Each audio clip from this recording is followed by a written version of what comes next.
வணக்கம்ண்ணா. உங்களை அறிமுகப்படுத்திங்களா? என் பேர் தனலட்சுமி. நான் மடத்துக்குளம் சட்டமன்ற தொகுதியில் இருக்கேன். நான் வந்து நாம் தமிழர் கட்சியில் வந்து மகளிர் பாசறை பொறுப்பாளராக இருக்கேன். இப்போ வந்து மாநில ஒருங்கிணைப்பாளராக வந்து பரிந்துரை பண்ணியிருக்காங்க என்னைய.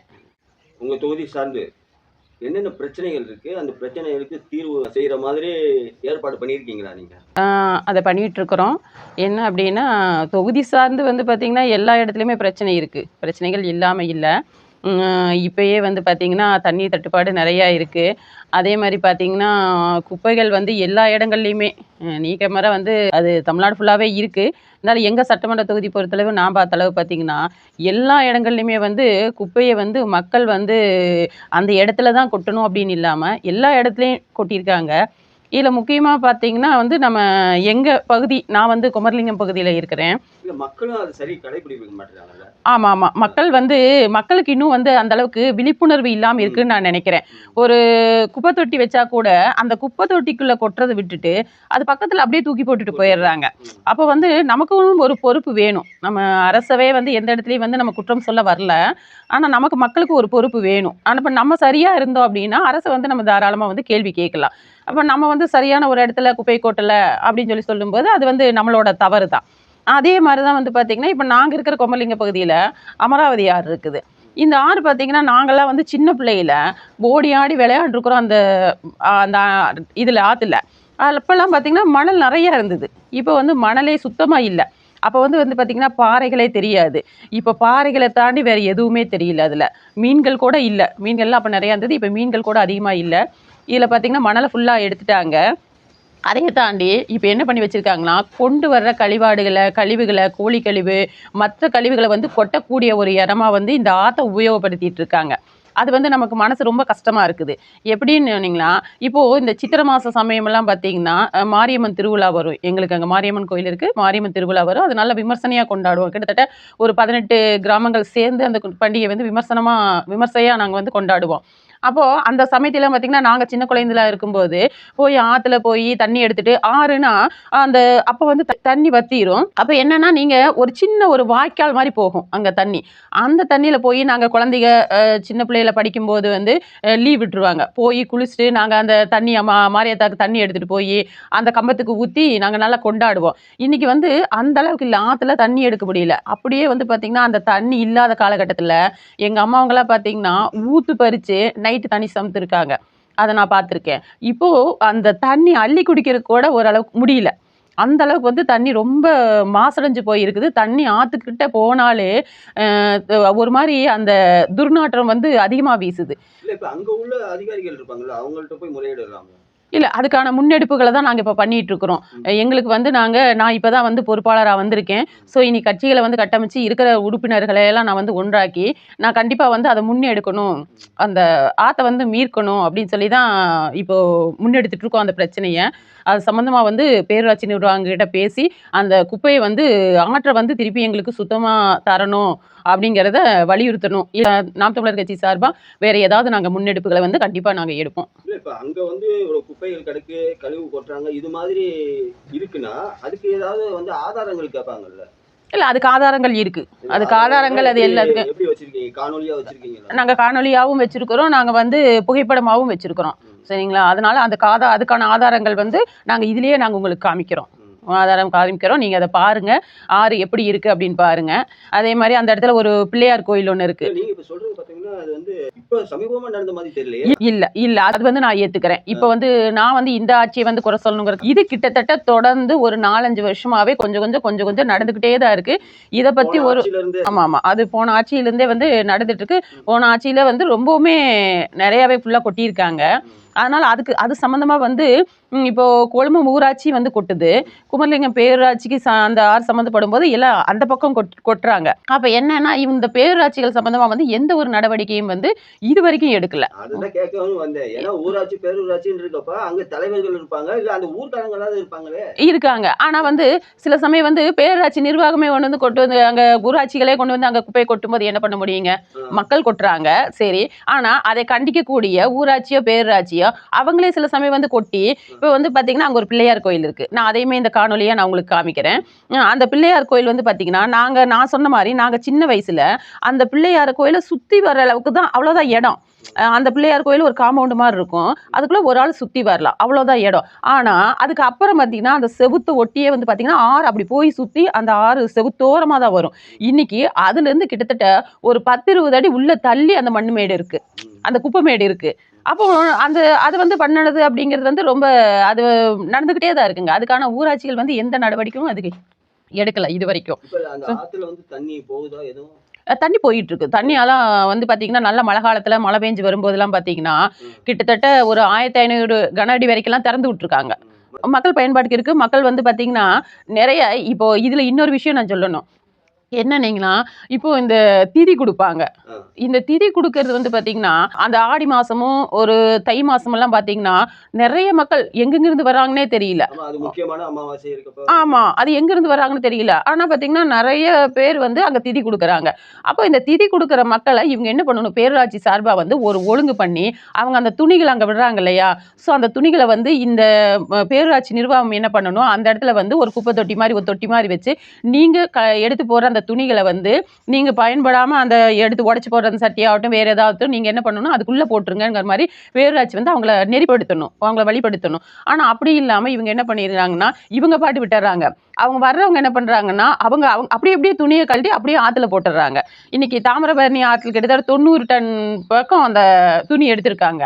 இப்ப தாமிரபரணியில எடுத்திருக்காங்க. இப்ப அங்க வந்து நீங்க சொல்ற இடத்துல ஆத்துல தண்ணி போறது தானே இருக்கும். அப்ப துணி போறப்ப துணி போய் வேற இடத்துல தானே அடைய போகுது. இல்ல அதுதான் சொல்லுதுங்க. இந்த துணி வந்து உங்களுக்கு வேற இடம் போகும். ஆனா வந்து இந்த இடத்துல என்ன அப்படின்னா நீங்க முதல்ல வந்து மணல் மாதிரி இருந்தது, இப்ப பாறைகள் அதிகமா இருக்கும்போது உங்களுக்கு கால் வச்சாவே வந்து கிட்டத்தட்ட ஏன்னா தண்ணி வந்து இப்ப இந்த தடவை பாத்தீங்கன்னா மழையே இல்ல. இப்ப வந்து தண்ணி அளவா தான் போயிட்டு இருக்குது. இனி கொஞ்ச நாள் அப்படிங்கும்போது உங்களுக்கு ஆறு வந்து வறண்டுரும். அப்போ நீங்க வந்து துணியை விட்டீங்கன்னா துணி எப்படி போகும்? அது சைடில் வந்து பார்த்தீங்கன்னா எல்லாம் மரம் கிரம் அந்த உள்ள இருக்கிற செடிகள் வந்து பார்த்தீங்கன்னா மணல் ஃபுல்லாக அள்ளுனால ஆற்றுக்குள்ளே எல்லாமே செடிகள் அதிகமாக இருக்குது. அப்போ நீங்கள் என்னென்னா உள்ளே போய் அதை சுற்றிக்குது. இது வந்து மீன் வந்து வாழ்றதுக்கு ஒரு தகுதியே இல்லாத ஒரு இடமா வந்து மாறிட்டு இருக்குது. இதனால் தண்ணி மாசுபாடு ஏற்படுது. இப்போது இவன் ஒரு துணி துவைக்கிறதுக்கு இப்போ போகிறாங்க, துணியெல்லாம் துவைக்கிறாங்க, அதில் இல்லைன்னு சொல்ல முடியாது. ஆனால் அந்த தண்ணியை அள்ளி குடிக்க முடியுமானா முடியாது. ஆற்றுல துணி துவைக்கிறாங்க, ஆனால் வீட்டிலேருந்து வாட்டர் பாட்டில் தண்ணி கொண்டு போய் குடிக்கிறாங்க. இது எப்படி நம்ம ஏற்றுக்க முடியும்?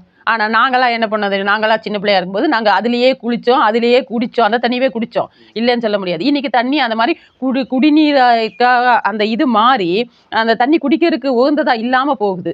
போர் போட்டு பஞ்சாயத்து தண்ணி கொடுத்துருது. ஆனால் இந்த ஆற்று தண்ணிங்கிறது வந்து ஒரு நேரம் பைப்பில் தண்ணி வரலைன்னா அதை போய் எடுக்கணுங்கிறது வந்து அது இப்போ முடியாத பட்சமாக இருக்குது. அது சார்ந்த முன்னெடுப்புகள், ஆறு சார்ந்த முன்னெடுப்புகள் அதே மாதிரி குமரலிங்கம் பள்ளி அந்த மேல்நிலை பள்ளியில் வந்து நான் வந்து எஸ்எம்சி தலைவராகவும் இருக்கிறேன். அந்த பள்ளியில் வந்து பார்த்திங்கன்னா பின்னாடி குப்பை வந்து பார்த்திங்கன்னா அந்த காம்பவுண்ட் சுவரொட்டி குப்பை அது போட்டுடுறாங்க. இதில் என்ன அப்படின்னா நம்ம ஏன் இதை சார்ந்து பேசுகிறோம் அப்படின்னா ஊரை பார்க்கும்போது ஊரே குப்பமேடாக இருக்கிற மாதிரி எனக்கு ஒரு இது தோற்றம் இருக்குது. நம்ம அப்படி ஊர் பார்த்தல ஏதாவது இதுக்காக புகார் கொடுத்துருக்கீங்களா? இல்லை, இன்னும் நம்ம கொடுக்கல. நம்ம வந்து இதில் தான் பேசியிருக்கோம், நம்ம இல்லைன்னு சொல்லலை. ஆனால் அதை புகார் கொடுக்குற மாதிரி ஒரு நடவடிக்கை இன்னும் நம்ம எடுக்கலை. அதுக்கான முயற்சிகள் தான் இப்போ போயிட்டு இருக்குதுங்க. அதனால் வந்து நம்ம தொடர்ந்து அதுக்கான முன்னெடுப்புகள் வந்து எடுத்து புகார் கொடுத்து அவங்க நடவடிக்கை எடுக்கிறதுக்கு போகிறீங்களா, இல்லை நீங்கள் வந்து கட்சி சார்ந்து போய் இறங்கி ஏதாவது வேலை செய்யணும்னு நினைக்கிறீங்களா? இல்லை, நாங்கள் புகார் கொடுப்போம். அது சார்ந்த ஒரு நடவடிக்கை எடுக்கல அப்படின்னா நாங்கள் வந்து நாம் தமிழர் கட்சி சார்பாக வந்து நாங்கள் அதை எப்படி முன்னெடுக்கணுமோ அது வந்து நாங்கள் எங்கள் சுற்றுச்சூழல் பாசறைகிட்ட பேசி அதை நாங்கள் முன்னெடுப்போம். அந்த பிரச்சனைகள் வந்து நாங்கள் முன்னெடுக்கணும். அதாவது அங்கனுக்குள்ள கொஞ்சம் கழிவுகள்லாம் எடுக்கலாம், அவ்வளோதான் நாங்கள் பண்ண முடியும். ஆனால் இது சார்ந்து பேரூராட்சி நிர்வாகம் தான் வந்து முழு முயற்சியாக அவங்க முழு வீச்சில் இந்த வேலைகளை முழுசாக வந்து அவங்க தான் பண்ண முடியும். நாங்களே வந்து அத்தனையும் பண்ணுறது அப்படிங்கிறது வந்து அது கொஞ்சம் சாத்தியமில்லாத ஒரு இதாக இருக்குது.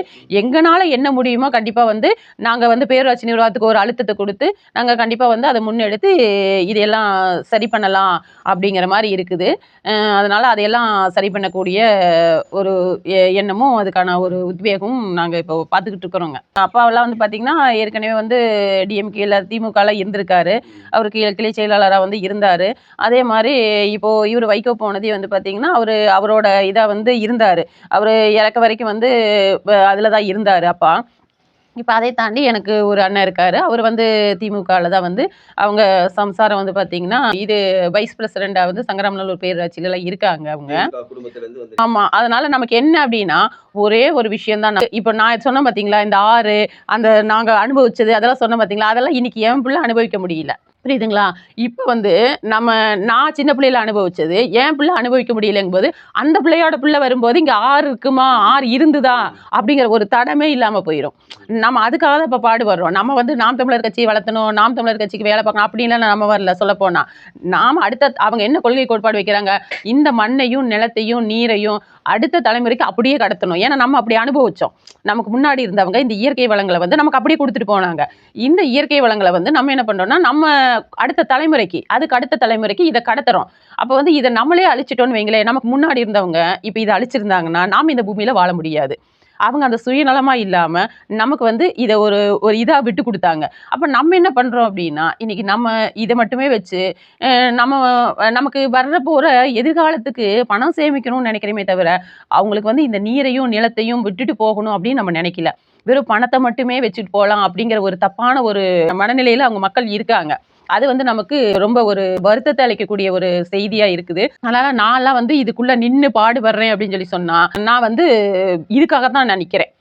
தாம் தமிழர் பேசக்கூடிய அந்த இயற்கை வளங்களுக்காகவும், அந்த கொள்கை கோட்பாடுகளுக்காகவும், அடுத்த தலைமுறைக்கு இந்த விட்டுட்டு போகணும், இந்த நிலத்தையும் நிறைய விட்டுட்டு போகணும் அப்படிங்கிறதுக்காக தான் நான் நிக்கிறேன். ஏன்னா கிட்டத்தட்ட ஒவ்வொரு மலைகளோட ஆயுள் காலம் பார்த்தீங்கன்னா 200 கோடி வருஷமா இருந்திருக்குது. புரியுதுங்களா? 200 கோடி வருஷம்.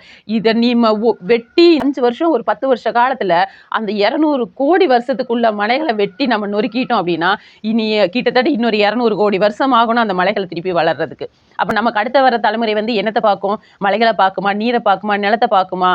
முதல்ல வந்து உடல் ஆரோக்கியமா இருக்குமா? நம்ம என்ன அவங்களுக்கு நோயும் ஒரு அந்த நீர் எல்லாம் மாசடைந்த நீர், மாசடைந்த காற்று, இதை தாண்டி அவங்களுக்கு நம்ம வேற எதுவுமே வைக்கலைங்கிறது தான் எங்க மனசாட்சி உறுத்துது. நீங்க வந்து களத்துல இறங்கி வேலை செய்யணும், நாம வந்து மக்களுக்காக செய்யணும் அப்படின்னு உங்களுக்கு என்ன வருது? அந்த மக்கள் வந்து உங்களை கிண்டல் பண்றப்ப, நக்கலா பேசுறப்பவும் அவங்க மனநிலை எப்படி இருந்திருக்கும்? என்ன பண்றதுங்க, கொஞ்சம் கஷ்டமா தான் இருக்கும். இந்த மக்களுக்காக இவ்வளவு தூரம் உழைக்கிறோம். ஆனா இவங்க வந்து நம்மள வந்து ஒரு விமர்சனம் பண்றாங்க. அது எல்லாத்துக்குமே இருக்காது. அவங்களுக்குமே வந்து யாருக்காவது ஒரு உதவி செஞ்சிருந்தாங்கன்னா, அவங்களே வந்து எதிர்த்து அவங்கள ஏதாவது பேசும்போது, அவங்களுக்கே அந்த மனநிலை கஷ்டமா தான் இருக்கும். அந்த ஏன்னா மாதிரி தேர்தல் காலத்திலேயே நீங்க வந்து 1.5 மாசம் வந்து வெயிலே சுத்தி வீடு வீடா போய் வாக்கு கேட்டவங்க. வேற யார் போறாங்களோ இல்லையோ, நாம் தமிழர் கட்சி எல்லாம் வீடு வீடா போய் வாக்கு கேட்டிருப்பீங்க. நீங்க செஞ்சிருப்பீங்க. அந்த மனவலி இருக்கும்ல உங்களுக்கு? இல்ல இருக்குது. இல்லைன்னெல்லாம் சொல்ல முடியாது. அந்த வழி கண்டிப்பா இருக்குது. நாங்கலாம் வந்து இது அண்ணனோட சேர்த்து ஒரு 10 பேராவது உள்ள போயிருவாங்கன்னு தான் நாங்க நெனச்சோம். ஆனா வந்து அது ஒரு பெரிய ஏமாற்றம் தான் மக்கள் வந்து நமக்கு குடுத்துருக்காங்க. ஆனா கடைசி வரைக்கும் வந்து பார்த்தீங்கன்னா, மக்கள் மனநிலை சரியா தான் இருந்தது. கடைசி ஒரு 2 நாள்ல வந்து பார்த்தீங்கன்னா, அது என்னவோ ஒரு மாற்றம் நடந்திருக்குது. அப்படின்னு தான் சொல்லணும். அது கடைசியில அவரு நம்ம மாண்புமிகு முதலமைச்சர், இப்ப இருக்கிற முதலமைச்சர் விஜய் சொன்ன மாரி வந்து, இந்த சின்ன குழந்தைக சொல்லி ஓட்டு போட்டதா கூட இருக்கலாம். அதுதான் ஒரு பெரிய மாற்றமா வந்து இருக்குது. இது இப்படி நடக்கும்னு நாங்க கண்டிப்பா நெனச்சு பார்க்கல. ஏன்னா வந்து அந்த குழந்தைங்க போகும்போது அடம் பிடிச்சு, நீங்க இது போடுங்கங்கும்போது மக்களுக்கு அந்த வாக்கோட வலிமை தெரியாம, மக்கள் வந்து தன்னோட வாக்கு தானே போனா போயிட்டு போகுதுங்கிற மாரி போட்டுட்டாங்களே ஒழிய, மத்தபடி வந்து இந்த வாக்கோட வலிமை என்ன? நம்மள ஆள்றவங்க யாரு? அப்படின்னு தெரியவே இல்ல மக்களுக்கு. நீங்க ஒரு பொண்ண குடுத்தாலும் சரி, இல்ல ஒரு இடத்துல போய் ஒரு வேலைக்கு சேர்ந்தாலும் சரி, அவங்க என்ன, ஏது, எப்படி அப்படின்னு தெரிஞ்சுட்டு தான் நம்ம செய்வோம். ஒரு பொண்ணே ஒரு இடத்துல கல்யாணம் பண்ணி குடுக்கணும்னாலும், அவங்க வந்து என்ன பண்ணுவான்? அவன் நல்லவனா, கெட்டவனா, குடியாரனா எல்லாம் பார்த்து தான் நம்ம செய்வோம். அப்ப நம்ம ஆள்றவன் எப்படி இருக்கணும்? அது வந்து மக்களுக்கு இல்லாத ஒரு பெரிய கேள்வியா போயிருச்சு. மக்கள் வந்து சொன்னாங்க போட்டோம் அப்படிங்கிற மாதிரி, குழந்தைங்க சொன்னாங்க போட்டோம், குழந்தைகளுக்காக போட்டோம் அப்படின்னு சொல்லி சொல்றதுங்கிறது வந்து இது வந்து ஏத்துக்க முடியல. குழந்தைகிட்ட எந்தெந்த இடத்துல நம்ம வந்து ஒரு இது யோசனை கேட்கணுமோ அதான் அப்படியே யோசனை கேட்டால் குழந்தை சொல்ற யோசனையை நம்ம யாரும் செயல்படுத்துறது கிடையாது. ஆனா இவ்வளவு பெரிய ஒரு வாக்கு வலிமையை வந்து நம்ம வீண் பண்ணிட்டோம் அப்படிங்கிறது வந்து அது ரொம்ப வேதனையான ஒரு விஷயமா இருக்குது. இப்ப நாங்க வந்து சீமானுக்காக அவரோட நிக்கல. புரியுதுங்களா? அவரோட கொள்கைக்காக, அவரோட கொள்கை சார்ந்து நிக்கிறோம் அவரோட. இப்போ மற்ற கட்சி வந்து பார்த்தீங்கன்னா, நான் விஜய்க்காக நிக்கிறேன் அப்படின்னு சொல்லி சொல்றாங்க. நாங்க சீமானுக்காக நிக்கிறேன். அவரோட அந்த கொள்கைகளுக்காக அவரோட சேர்ந்து ஒத்து நிக்கிறோம். வேற எதுவும் இல்லைங்க. தோல்வியை உங்களுக்கு குடுத்துட்டாங்க இந்த மக்கள். இவங்களுக்கே நம்ம போய் நல்லது செய்யணும், ஏன் உங்களுக்காக களத்துல நிக்கணும் அப்படிங்கிற எண்ணம்லாம் தோன்றி இருக்கா உங்களுக்கு? தோணும். ஆனா என்ன பண்றது, இதே குழந்தைங்க தான் இப்ப சொல்ற குழந்தைங்க தான் இப்போ விஜய்க்கு ஓட்டு போடுங்க, விஜய் மாமாக்கு ஓட்டு போடுங்கன்னு சொன்ன குழந்தைங்க தான் நாளைக்கு நல்லா இருக்கணும்னு நாங்க நினைக்கிறோம். ம். அந்த குழந்தைங்க தெரியாம தான் சொல்லிருச்சு. அந்த குழந்தைகளுக்கு அறியாமை அது சொல்லிருச்சு. புடிச்சவங்க ஒருத்தங்க அதனால நம்ம சொல்லிடலாம்னு சொல்லிட்டு. ஆனா நம்ம பெத்தவங்க வந்து அதை யோசனை பண்ணியிருக்கணும். அதை யோசிக்கல. சரி இவங்க தான் யோசிக்கல. நாம யோசிக்காம இருக்க முடியுமா? நமக்கு தெரியுது. உலகம் போற போக்கு தெரியுது. இவங்க அடுத்ததை என்ன பண்ணுவாங்கன்னு தெரியுது. அடுத்த தலைமுறைக்கு என்னத்தை விட்டு வச்சிருக்காங்கன்னு தெரியுது. இன்னைக்கு கிட்டத்தட்ட ஒரு 2 வருஷத்துக்கு முன்னாடி 3 வருஷத்துக்கு முன்னாடி வந்து பாத்தீங்கன்னா டெல்லியில எல்லாம் காற்று ஒரு சின்ன குப்பி வந்து பாத்தீங்கன்னா 250 ரூபாய்க்கு விற்க ஆரம்பிச்சிட்டாங்க. அப்போ நீங்க வந்து இங்க இருக்கிற குழந்தைங்க எல்லாமே இன்னும் வர ஒரு 30-40 வருஷத்துல ஒரு 100 வருஷத்துலங்கும் போது ஆக்சிஜன் சிலிண்டரை முதுகுல மாட்டிக்கிட்டா தெரியும் குழந்தைங்க என்னத்தை வச்சிருக்கோம். அந்த ஒரு இதுக்காக தான் வந்து நம்ம பாத்தீங்கன்னா அந்த குழந்தைகளோட நன்மைக்காக எதிர்கால குழந்தைகளோட நன்மைக்காக தான் வந்து இவங்க நம்மளை தோற்கடிச்சாலும் பரவாயில்ல ஏதாவது ஒரு விதத்துல சொல்லி இவங்களுக்கு புரிய வச்சு இவங்களை நம்ம அரசியல்படுத்தி இல்லை அப்படின்னா அந்த இது தவறுங்கிறதாவது உணர வச்சு நம்மளோட இதை நிலைநிறுத்திக்கணும் அப்படின்னு நினைக்கிறோம். அதனால என்னன்னா இவங்க வந்து நம்மளை துவக்க வச்சு இந்த வழிகளை கொடுத்தாலும் அந்த வழிகள் வந்து நமக்கு ஒரு பக்கம் வழிகளா இருந்தாலுமே அதை மீறி நம்ம பாடு வர்றதுக்கு காரணம் அதுதான். எதிர்கால சந்ததிகளோட வந்து வாழ்க்கை நல்லா இருக்கணும். கிழவரப்பள்ளி டேம் பத்தி நம்ம பார்த்துருக்கிறோம். அங்க எப்படி வருதுங்க தண்ணி. ஆனா இன்னும் மக்கள் அங்க அமைதியா தான் இருக்காங்க. இந்நேரம் ஒரு பெரிய போராட்டம் நடத்தி இருக்கணும். அந்த டேம்ல ஏன் தண்ணி வருது, இந்த டேம் தண்ணி எங்களுக்கு வேண்டாம்னு நீங்க சொல்லியிருக்கணும். அப்ப இவங்க என்ன நினைக்கிறாங்க, அங்க இருக்கிறவங்களே போய் எல்லாரும் வந்து இந்த ஊடகத்துல போய் பதிவு பண்ணும்போது காட்சி பதிவு பண்ணும்போது அங்க இருக்கிறவங்க கிட்டே மக்கள்கிட்ட கேட்கறாங்க. அப்ப அவங்க என்னன்னா பாருங்க கைகளை பாருங்க எப்படி இருக்குது, எங்க கால்களை பாருங்க எப்படி இருக்கு, எங்க தோல் பாருங்க இந்த தண்ணி பட்டதுனால எப்படி இருக்கு அப்படின்னு சொல்லி சொல்றாங்க. ஆனா மக்களுக்கு வந்து சொல்ல போனா உண்மையாவே அவங்களுக்கு வந்து ஒரு விழிப்புணர்வு இல்லைன்னு தான் சொல்லணும். இது நான் வாழக்கூடிய ஒரு பகுதி. இந்த பகுதியில இதை நான் வந்து உபயோகப்படுத்திட்டு இருக்கிறேன். இந்த நாம தமிழ்நாட்டோட இந்த மாநிலத்தோட குடிமகன் நான். அப்ப எனக்கு வந்து எவ்வளவு உரிமை இருக்குன்னு தெரியும். புரியுதுங்களா? நான் வாக்கு செலுத்துறேன். எனக்கு எவ்வளவு உரிமை இருக்குன்னு தெரியும். நான் வந்து அத்தனை வரிகளையும் அரசுக்கு கட்டுறேன் நானு. அப்ப எனக்கு ஒரு நல்லதை கொடுக்க வேண்டியது அரசோட கடமை அப்படின்னு இல்லாம அவங்க என்னன்னா மக்களுக்குள்ள ஒரு பயம், எதிர்த்து கேள்வி கேட்கக்கூடாது அப்படிங்கிற ஒரு நிலைப்பாடு அதுதானே ஒழிய மற்றபடி வந்து இவங்களுக்கு அந்த விழிப்புணர்வு இல்லைன்னு தான் சொல்லணும். நம்ம மக்களுக்கு விழிப்புணர்வு இல்லை. விழிப்புணர்வு இருந்திருந்தா நீங்க வந்து நாமளே சொல்ல வேண்டியதில்லை. அது அவங்களே வந்திருந்திருப்பாங்க. மக்கள் மகிழ்ச்சியா இல்ல நான் வந்து ஓட்டு போட்டு தேர்ந்தெடுக்கக்கூடிய ஆட்சி தான் இப்ப நடந்திருக்குது அப்படின்னு சொல்லி அப்படியே நெஞ்ச நிமித்தி சொல்ற அளவுக்கு மக்கள் இல்ல. என்ன பண்றதுங்க, எப்படியோ போட்டுட்டோங்கிற மாதிரிதான் ஒரு வார்த்தை வருது. புரியுதுங்களா? ஆமா, போட்டுட்டோம் தெரியாம போட்டுட்டோம் அப்படிங்கிற மாதிரி தான் சொல்றாங்களே ஒழிய இல்லைங்க ஏதாவது பொதுவான மக்கள் இது வந்து ஆமா நம்ம கட்சி சார்ந்து யாரையும் சொல்லல. நாம அதே மாதிரி நாங்களும் வந்து ஒரு கட்சி சார்ந்து இருக்கிறதுனால அதை சொல்லணுங்கிறக்கா சொல்லல. இதை ஒரு பொதுவான மக்கள்கிட்ட நம்ம என்னங்க எப்படி இருக்கு அப்படின்னு கேட்கும்போது இன்னைக்கே வந்து பாத்தீங்கன்னா நம்ம பாப்பாக்குளம் ஏரியாவில அன்னைக்கு நான் போறேன். தண்ணி வந்து குடத்துல வச்சுக்கிட்டு அங்கங்க தண்ணிக்கு மக்கள் இப்பவே அளவாய ஆரம்பிச்சிட்டாங்க. அப்ப இந்த வருஷம் மழை இல்ல அப்படிங்கும்போது எல்னினோ வருதுங்கிறாங்க. இந்த வருஷம் மழை இல்லங்கும்போது அடுத்த வருஷமெல்லாம் நம்ம எப்படி இருக்கும்னு நினைச்சு பார்க்கவே முடியல. அந்த அளவுக்கு ரொம்ப கொடுமையா தான் போயிட்டு இருக்குது. இது வந்து இந்த ஆட்சியாளர்கள் வந்து இதை கொஞ்சம் சரி பண்ணினாங்கன்னா நல்லா இருக்கும். உங்க மக்கள் எதுவுமே நினைக்கல, நீங்க ஏன் மக்களை பத்தி சிந்திக்கிறீங்க? என்ன பண்றதுங்க, மக்கள் வந்து நினைக்கலங்கிறக்கா. இப்ப நம்ம குழந்தை இருக்குது, அந்த குழந்தை வந்து சாப்பிட மறுக்குதுங்கிறதுக்காக வேண்டி நம்ம ஊட்டாம அந்த இதை கொடுக்காம இருக்க முடியுமா? அதுக்கு தெரியல. அப்போ வந்து ஒரு குறிப்பிட்ட வயசு வரும்போது தெரியுங்கிற மாதிரி தான் மக்கள் அப்படித்தான் இருக்காங்க. மக்கள் வந்து அது ஒரு மோகத்துல அதாவது இது தவறு இல்லை, எது நடந்தாலும் சரிங்கிற மாதிரி ஒரு மனநிலையில இருக்காங்க. அது வந்து அண்ணன் சொன்ன மாதிரி போதிக்கும் போது புரியாது, கண்டிப்பா பாதிக்கும் போது புரியும். நான் இப்ப என்ன சொல்றேன்னா கிழவரப்பள்ளி டேம்லயே பாதிக்குது. ஆனாலும் நீங்க ஒரு பெரிய போராட்டத்தை முன்னெடுத்து மக்கள் போராட்டமா இந்நேரம் அது வெடிச்சிருக்கணும். எங்களுக்கு ஏன் இந்த மாதிரி தண்ணி கொடுத்தீங்க, டெல்டா மாவட்டம் அது ஒரு ஊருக்கு சேர்ந்தது மட்டுமா அப்படின்னு தான் இன்னும் பார்த்துட்டு இருக்கீங்க நீங்க. அவங்களுக்குள்ள பாதிப்பு அவங்களுக்கே புரியல. அப்ப நம்ம இப்ப சொல்லும் போது என்ன புரியுதுன்னா ஒண்ணுமே புரிய மாட்டேங்குது அவங்களுக்கு. புரிஞ்சா இந்நேரம் ஒவ்வொரு விஷயத்துக்குமே இங்க வந்து இங்க போராட்டங்களை முன்னெடுத்து கண்டிப்பா வந்து ஒரு நல்ல ஒரு இதை கொண்டு வந்திருப்பாங்க. இல்ல எல்லா மக்களும் வந்து விஜய் அப்படின்றதுக்காக போட்டிருக்க மாட்டாங்கல்ல. சில பேர் வந்து அவர் கொடுக்குற இலவசங்கள் எல்லாம் நிறைய இருக்கு. பெண்களுக்கு அதுவும் முக்கியமா நிறைய அதுவும் நடந்திருக்குங்க. நிறைய அதுவும் நடந்திருக்கு. அவங்க கொடுக்கறேன்னு சொன்ன அந்த இலவசம் முக்கியமா வந்து பாத்தீங்கன்னா அவங்க கொடுக்கறேன்னு சொன்ன அந்த பெண்களுக்கு கொடுக்கிற அந்த மகளிர் உரிமை தொகை, அந்த மதிப்புமிகு மகளிர் திட்டத்துல வந்து அந்த 2500 ரூபாய் பணத்துக்காகவும் அந்த 6 சிலிண்டருக்காகவும் இவங்க ஓட்டு வந்து அதிகமாக விழுந்தது. அது மாதிரி இந்த தாய்மாமன் சீரு, அது மாதிரி குழந்தைகளுக்கு தங்க மோதிரம், இதெல்லாம் வந்து அவங்க சொல்ல முடிஞ்சதே தவிர இதை எப்படி செயல்படுத்தணும் அப்படிங்கிற ஒரு இது இல்லை. அவங்களுமே வந்து இதை எதிர்பார்க்கல. நம்ம ஜெயிச்சு வருவோம் இதெல்லாம் கொடுக்கணும்னு அவங்களும் எதிர்பார்க்கல. ஸோ வந்து வாக்குறுதியை வந்து அள்ளி விட்டுட்டாங்க. இதை செயல்படுத்துறது அப்படிங்கிறது வந்து ஒரு பெரிய சவாலாக தான் இருக்கும் அவங்களுக்கு. இது அவ்வளவு சீக்கிரமா எளிதா வந்து இதை செயல்படுத்த முடியாது. ஒரு பெரிய சவாலா தான் இருக்கும். ஸ்டாலின் ஐயா என்ன பண்ணாரு, 1000 ரூபாய் கொடுத்ததுக்கே அங்க 10 லட்சம் கோடி கடன் வந்துருச்சு. இவரு 2500 ரூபாய் கொடுக்குறேங்கிறாரு. இனி எத்தனை லட்சம் கோடின்னு தெரியல. அதை தாண்டி இவங்க இப்போ சொல்லி இருக்கிற அந்த இலவசங்களை எல்லாம் முழுசா செயல்படுத்தணும்னு சொன்னாவே கிட்டத்தட்ட 20 லட்சம் கோடிக்கு கம்மி இல்லாம இந்த தடவை வந்து இந்த 5 வருஷத்துல தமிழ்நாட்டோட கடன் தொகை வந்து 20 லட்சம் கோடிக்கு மேலதான் போகும். அது வந்து ஆய்வாளர்களும் சொல்றாங்க, இந்த பொருளாதார நிபுணர்களும் அதைத்தான் சொல்றாங்க. 20 லட்சம் கோடியை தாண்டிரும் இந்த 5 வருஷத்துக்கு மட்டும் அப்படிங்கிற மாதிரி சொல்றாங்க. ஸோ அது எப்படி பண்ண போறாங்கன்னு தெரியல. செய்யணும் அப்படின்னு சொல்லி நினைச்சாலுமே அந்த வந்து மக்கள் தலையில தான் விழுகும். வரிகள், மின் கட்டணங்கள் எல்லாமே அதிகமாகும். அப்ப நீங்க ஒன்றும் சொல்லி ஒன்றும் பண்ண போறது இல்லையே, பண்ண முடியாதுல்ல. ஒரு 17 வயதுக்குட்பட்ட அந்த பசங்களே வந்து பார்த்தீங்கன்னா அதிகமாக இந்த போதைப் பொருள்களுக்கு அடிமையாக இருக்காங்கங்கிறது வந்து நான்லாம் கண்கூடா பார்த்தது. சரிங்களா? இந்த அதாவது பையனுங்களை வந்து ஒரு விழிப்புணர்வே இல்லாமல் ஒரு போதையான ஒரு மனநிலையிலேயே அவங்கள வச்சு அவங்களுக்கு வந்து அடுத்த இது என்ன அப்படின்னு தெரியாத அளவுக்கு வந்து போன ஆட்சியெல்லாம் வந்து ரொம்ப கொடூரமாக போதை பழக்க வழக்கம் இருந்தது. ஆனால் இப்போ இந்த ஆட்சி வந்து பார்த்தீங்கன்னா கடைகளை மூடுறேன்னு சொல்லியிருக்காங்க. ஆனால் எங்கள் பகுதியிலெல்லாம் வந்து எந்த கடையும் மூடலை.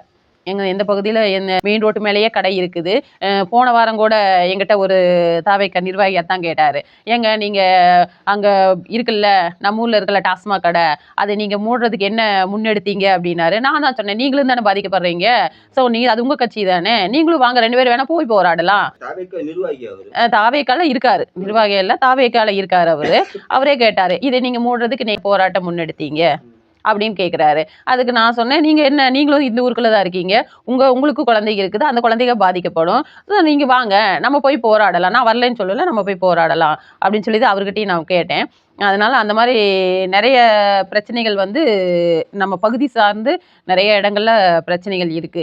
பழைய நிலைமைக்கு எப்படி இருந்தோ அது மாதிரி பண்ண முடியாட்டியும் அந்த குப்பைகளை வந்து பேரூராட்சி நிர்வாகம் சாரிமா அந்த ஊராட்சி நிர்வாகம் சார்பா அதை வந்து முதல்ல அகற்றி கொடுத்தாங்க அப்படின்னாவே ஒரு பெரிய இதா இருக்கும். இதுக்கு மேலே வந்து அதுல குப்பைகளை கொட்டுறதோ இல்லை வந்து அந்த திதி கொடுத்துட்டு அந்த துணிகளை வந்து அதுல போடுறதோ அந்த மாதிரி எதுவுமே இல்லாம இருந்தாங்க அப்படின்னு சொல்லி சொன்னா ஆறு வந்து அடுத்த தலைமுறைக்கு நம்ம விட்டுட்டு போற ஒரு பெரிய சொத்தா இருக்கும்னு நான் நினைக்கிறேன்.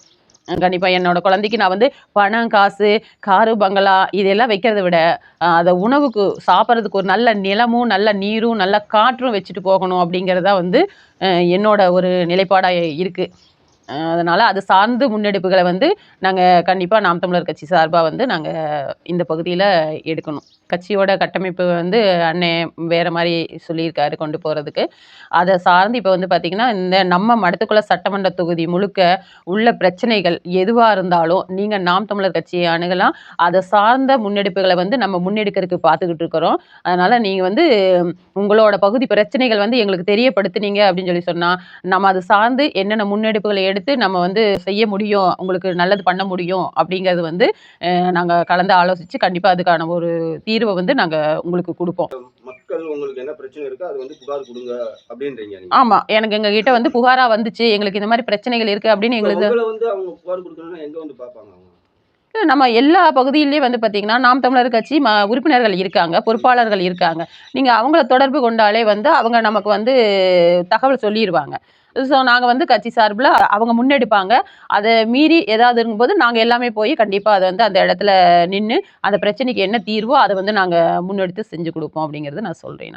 அதனால் உங்களுக்கு என்ன பிரச்சனை இருந்தாலும் பரவாயில்ல, நீங்கள் வந்து எங்கள் நாம் தமிழர் கட்சியை வந்து நீங்கள் அணுகலாம். அதுக்கான தீர்வு வந்து நாங்கள் என்ன ஏதுன்னு பார்த்துட்டு உங்களுக்கு சரியாக வந்து நாங்கள் செஞ்சு கொடுக்கறதுக்கு இதாக இருக்கிறோம்.